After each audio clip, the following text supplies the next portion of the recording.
myself Anil Sadhwani. Welcome to my channel Anil Sadhwani Udaipur, chemistry bye Anil Sadhwani Udaipur. और हम पढ़ रहे हैं सॉल्यूशन यानी कि विलियन।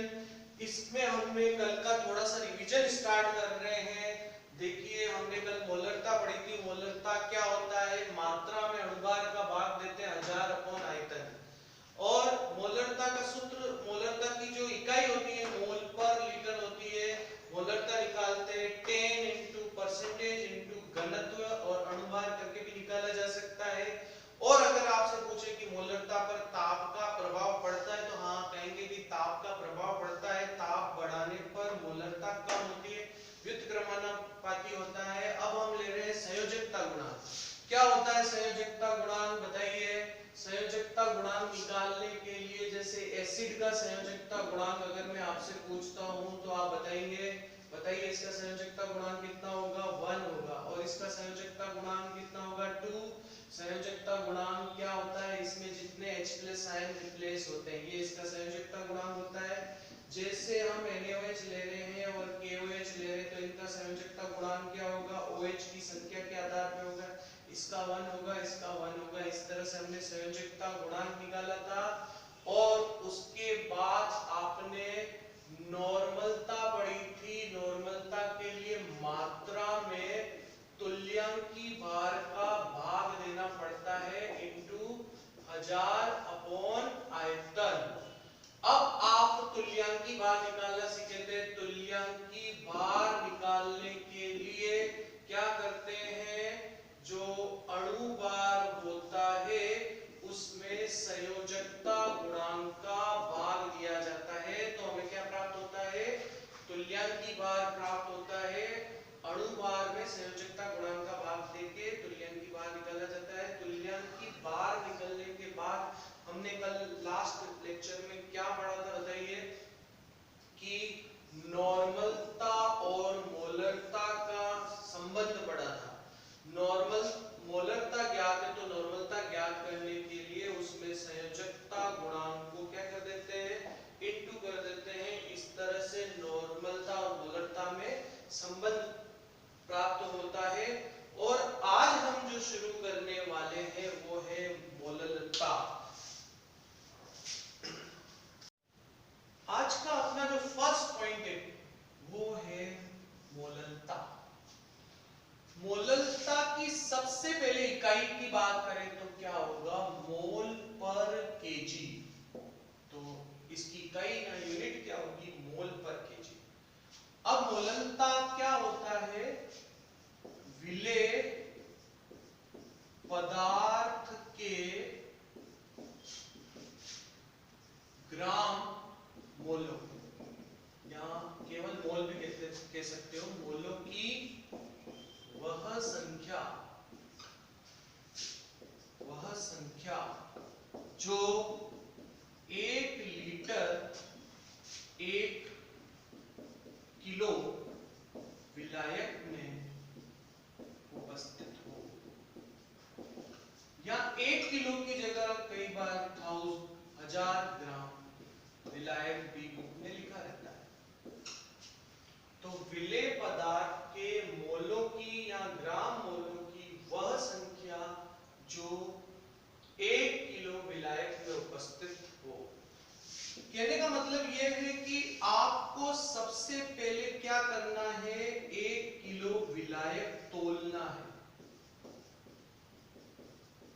फिर इसके बाद आपको क्या करना है? विलेय पदार्थ के मोल को ऐड करना है।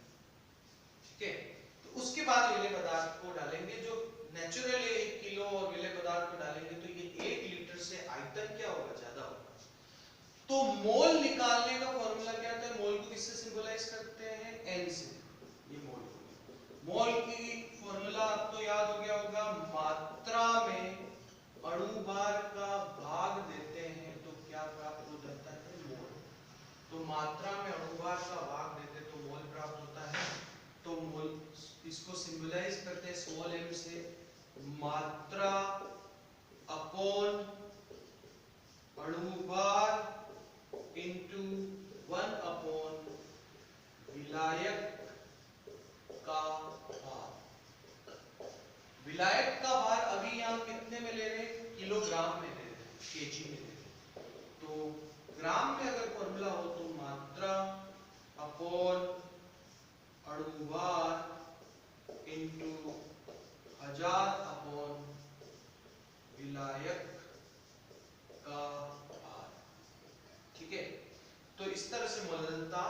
निकलती है। नेक्स्ट क्वेश्चन आता है, क्या मोललता पर ताप का प्रभाव पड़ता है? क्या मोललता पर ताप का प्रभाव पड़ता है? तो आप इस फॉर्मूले से देखेंगे कि यहां पे भी बार है और मात्रा भी ग्राम में ले रखी है, ये भी ग्राम में यहां आयतन का रिलेशन नहीं है। तो कोई आयतन का रिलेशन नहीं है तो यहां पे क्या लिखोगे, ताप का कोई प्रभाव नहीं पड़ता है। तो मोललता पर ताप का कोई प्रभाव नहीं पड़ता है, जबकि मोलरता पर ताप का प्रभाव पड़ता था।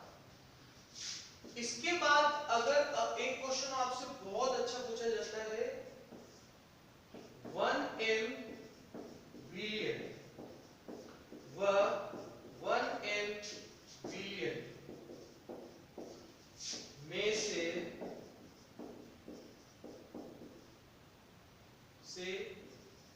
कौन सा विलियन अधिक सांद्र होगा?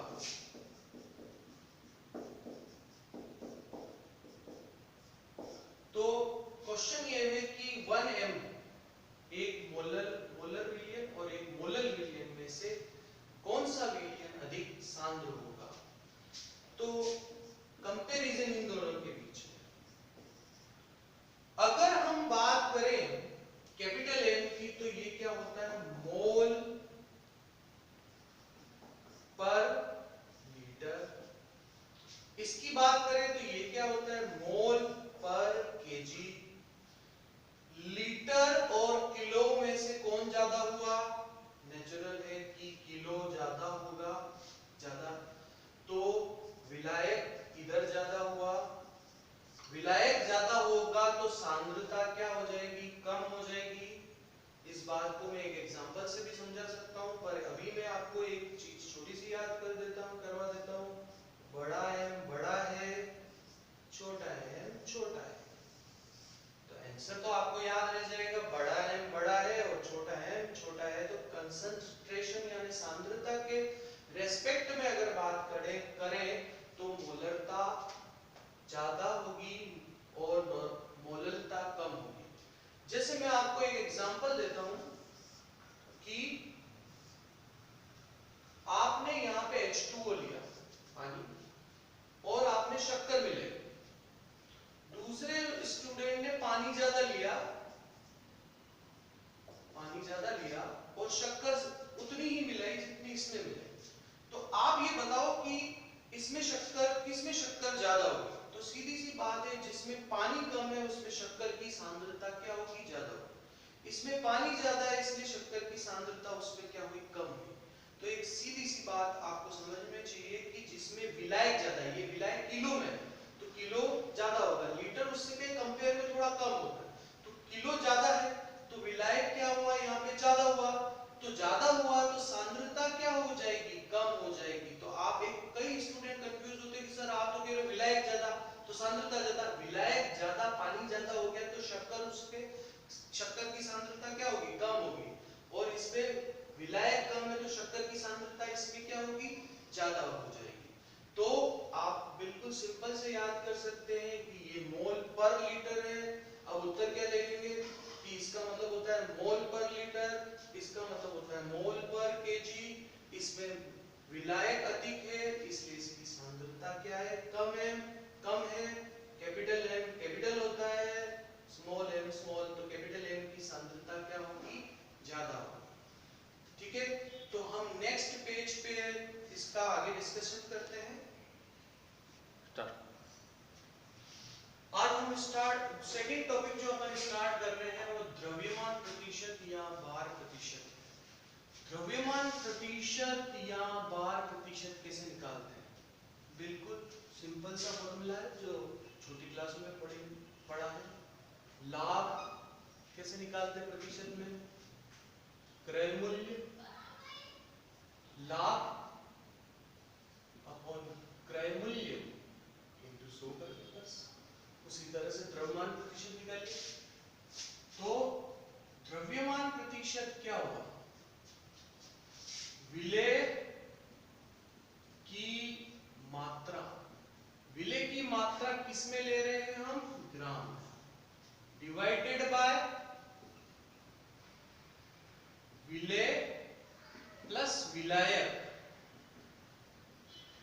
की मात्रा। मतलब आप समझे, विलयन की मात्रा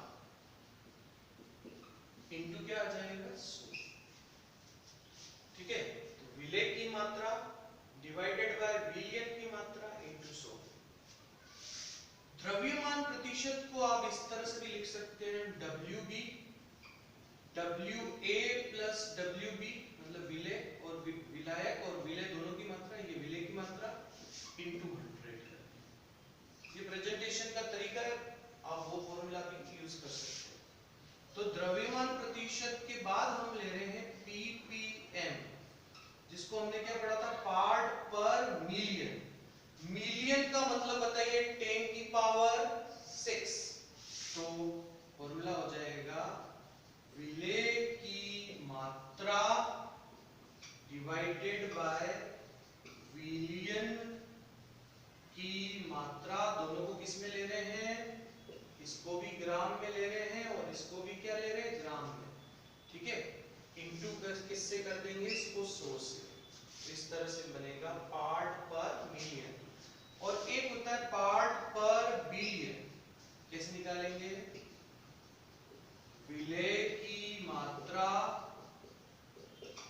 डिवाइडेड बाय बिलियन की मात्रा इनटू, यहां पे जैसे आना चाहिए 10 पावर 6, तो यहां क्या आएगा? 10 पावर 9। तो मिलियन में आएगा 10 पावर 6 और बिलियन में कितना आएगा? 10 पावर 9। तो इस तरह से हम क्या निकाल सकते हैं? द्रव्यमान प्रतिशत निकाल सकते हैं। तो जैसे हम एक छोटा सा क्वेश्चन ले लेते हैं, यदि 10 ग्राम NaCl 100 ग्राम जल में विलेय है, तो NaCl का द्रव्यमान प्रतिशत ज्ञात करो। तो हमें क्या निकालना है? NaCl का द्रव्यमान प्रतिशत ज्ञात करो। तो ये विलेय है और ये विलायक है, इन दोनों को जोड़ना है। स्टूडेंट 100 से डिवाइड कर लेते हैं, इन दोनों को जोड़ना पड़ेगा, क्योंकि विलेय की मात्रा और विलायक की मात्रा को जब अपन जोड़ेंगे, ये 110 आया, 10 प्लस, तो ये जो 110 आया है, ये जो बना आपका वो क्या हो जाएगा? विलयन की मात्रा बनेगा। तो अब आप निकालिए द्रव्यमान प्रतिशत। कैसे निकालेंगे? विलेय की मात्रा डिवाइडेड बाय विलयन की मात्रा इनटू 100। विलेय की मात्रा कितनी है? 10। विलायक की मात्रा, विलयन की मात्रा 110। 100 मत कीजिएगा, इसमें कंफ्यूज मत रहिएगा। ये तो ये होगा 9.1 द्रव्यमान प्रतिशत आ गया। एक्चुअली इसको हम W/W कहते हैं, क्योंकि हमने यहाँ पे दोनों जो कैलकुलेशन की है वो मात्रा में की है, यानी ये भी ग्राम में है और ये भी ग्राम में है। कई बार द्रव्यमान पर परसेंटेज निकालने के लिए वॉल्यूम बाय वॉल्यूम भी होता है, मतलब ऊपर आयतन होगा, नीचे भी क्या होता है? आयतन होता है। इस तरह से भी कर सकते हो। W/V का भी परसेंटेज निकल सकता है। तो हम तीनों तरीके से इसके परसेंटेज को कैलकुलेट कर सकते हैं। अब हम इसको नेक्स्ट पेज पे देखते हैं। चलिए एक अच्छा सा न्यूमेरिकल अपन देख लेते हैं, जिसमें आपको ppm का कॉन्सेप्ट क्लियर हो जाएगा कि हमें जल में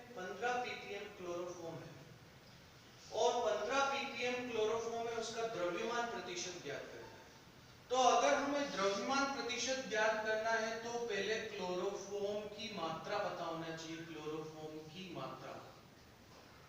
तो पीपीएम में मात्रा तो क्लोरोफॉर्म की कितनी हुई, 15 ग्राम हुई।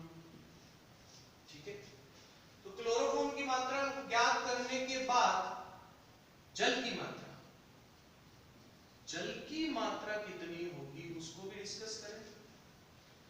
तो पीपीएम का मतलब है पार्ट पर मिलियन, यानी जल कितना है 10 पावर 6 मिलियन ग्राम। उसमें से आप 15 ग्राम माइनस कर दो तो ये तो पूरा मिलियन हो गया। इसमें से आपने 15 ग्राम माइनस कर दिया तो क्या हो जाएगा, जल की मात्रा प्राप्त हो जाएगी। अब 1 मिलियन में से 15 माइनस करो तो क्या फर्क पड़ता है, आपके पास 1 मिलियन है, कोई 15 रुपए मांगता है तो मिलियन तो मिलियन ही रहेगा, क्या फर्क पड़ेगा। ये हो गया आपका 10 की पावर 6, क्या हो गया ये ग्राम। ये किसकी मात्रा होगी, जल की मात्रा होगी। अब जल की मात्रा अपने को पता पड़ चुकी है, तो अब आप द्रव्यमान प्रतिशत ज्ञात कीजिए। पहले अपन निकालते हैं द्रव्यमान प्रतिशत। तो द्रव्यमान प्रतिशत कैसे निकालते हैं बताइए, विलेय की मात्रा, बिल्कुल सही है, डिवाइडेड बाय नीचे क्या आएगा, विलियन की मात्रा। दोनों किस में आएंगी, ग्राम में, क्योंकि अपन कैलकुलेशन ग्राम में, ये क्वेश्चन में दिया हुआ था ग्राम के लिए ही है, और 100 क्योंकि आप द्रव्यमान प्रतिशत निकाल रहे हैं, पीपीएम नहीं निकाल रहे हैं। तो विलेय की मात्रा कितनी होगी, 15।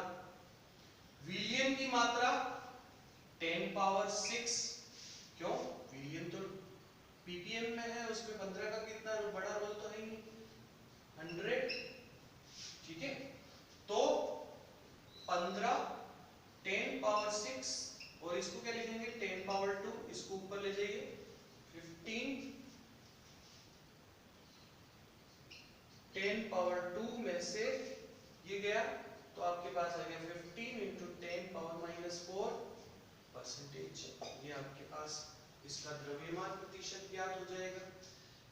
द्रव्यमान प्रतिशत का कॉन्सेप्ट करने के बाद आप नेक्स्ट पार्ट इस क्वेश्चन का हम क्या कर रहे हैं, मोलरता। तो मोलरता के लिए मात्रा अपॉन अनुपात 1000 अपॉन विलायक का भाग। अब आप क्लोरोफॉर्म का अनुपात निकालेंगे। क्लोरोफॉर्म में कार्बन कितना है 12, हाइड्रोजन कितना है 1, ये क्लोरीन है तो ये कितना है इतना है। तो ये क्लोरोफॉर्म का क्या आ गया, अनुभार आ गया, इनटू 1000 डिवाइडेड बाय विलायक का भार। विलायक का भार हम डिसाइड कर चुके हैं कि पानी 10 की पावर 6 ही रहेगा, 15 का ज्यादा महत्व नहीं है, 10 की पावर 6 आ गया। इसको आप कर सकते हैं 11.9.5, इसको 10 की पावर कितना कर देंगे 4, और ये ऊपर जाएगा तो 10 की पावर -6 हो जाएगा। इसके बाद मैंने इसको कैलकुलेट कर रखा है 1.3 इंटू 10 की पावर। ये मोलरता और मोलरता में भी संबंध अपन निकाल सकते हैं। आपके बुक में जरूर ये टॉपिक नहीं दिए हुए हैं, मैं कई चीजें ऐसी डिस्कस कर रहा हूँ जो कंपटीशन लेवल पे भी अपन कर सकते हैं या शॉर्ट में भी कर सकते हैं। तो मोलरता और मोलरता, जब मान लो मोलरता पता है और मोलरता निकालना है तो इस फॉर्मूले को भी अप्लाई कर सकते हैं। 1 upon capital M, capital M का मतलब क्या होता है, मोलरता घनत्व upon small m, small m का मतलब मोलरता माइनस अणुभार अपॉन 1000। इस तरीके से हम मोलरता और मोलरता के बीच में रिलेशन निकाल सकते हैं और उसकी कैलकुलेशन को इजी कर सकते हैं। अब हम इसको नेक्स्ट पेज पे देखते हैं। नेक्स्ट ले रहे हैं हम मोल अंश। मोल अंश को हम मोल भिन्न भी कहते हैं और इंग्लिश में इसको मोल फ्रैक्शन कहते हैं। इसको डिनोट करते हैं एक्स से। क्या होता है मोल अंश, उसके लिए मैं एक छोटे एग्जांपल से समझा दूंगा, फिर अपन इस पे अच्छे न्यूमेरिकल करेंगे। सबसे पहले आपने जो कम लिया होता है वो क्या होता है विलेय, ठीक है, और जो ज्यादा लिया होता है वो क्या होता है विलायक। तो विलेय के की मोल संख्या तो विलेय की मोल संख्या को किससे डिनोट करते हैं? Na से डिनोट कर दो, या Nb से डिनोट करेंगे। और विलायक की मोल संख्या क्योंकि ज्यादा होता है उसको हम डिनोट करते हैं Na से। A का मतलब कैपिटल मान लिया, उसको फर्स्ट मान लिया। तो तीसरी बात आती है विलयन की कुल मोल संख्या। तो विलयन की कुल मोल संख्या अगर डिसाइड करें तो Na प्लस क्या हो जाएगी? Nb। ठीक है, तो अगर आपको निकालना है विलेय का मोल अंश, जनरली क्वेश्चन विलेय के मोल अंश पे आता है, इसको हम कहते हैं xb। ध्यान रखिएगा, विलेय का मोल अंश को सिंबलाइज किससे करेंगे? xb से। तो विलेय के मोल डिवाइडेड बाय विलयन के कुल मोल, विलयन के कुल मोल, तो ये क्या हो जाएगा आपका? Nb Na प्लस Nb, इस तरीके से विलेय के। इसी तरह से हम ले सकते हैं विलायक के का मोल अंश। विलायक का जो मोल अंश है जिसको हम कहते हैं XA, वो कैसे निकालेंगे? विलायक के मोल जिसका निकालना है उसके मोल ऊपर आ जाएंगे, डिवाइडेड बाय नीचे क्या जाएंगे? विलयन के कुल मोल। तो ये क्या हो गया? Na divided by Na plus Nb। तो एक बात और अच्छे से याद रखें, XA plus XB is equal to 1 आता है। मैं इसकी वैल्यू यहां रखूंगा, इसकी वैल्यू यहां रखूंगा, तो हमें क्या मिलेगा? 1 मिलेगा। ठीक है, तो XA plus XB is equal to 1। ठीक है, तो अगर आपसे क्वेश्चन पूछे विलयन का कुल मोल अंश कितना होता है, तो आप क्या जवाब देंगे? 1। एक क्वेश्चन सीबीएसई में आया हुआ है XA plus XB plus XC plus XD plus so on तक, उसका मोल अंश भी कितना होगा? 1। चाहे विलयन कितने भी कंपोनेंट का बना हुआ हो, कितने भी घटक का बना हुआ हो, उसका मोल अंश सदैव क्या रहेगा? 1 रहेगा। ध्यान रखिएगा, इसलिए आपको अगर एक का मोल अंश दे रखा है तो दूसरे का मोल अंश निकालना आसान हो जाता है। तो जैसे मेरे को XB निकालना है तो XA माइनस 1 करके मैं उसका 1 माइनस XB करके XA करके मैं उसका मोल अंश निकाल लूंगा। इस पे अपन एक न्यूमेरिकल कर लेते हैं।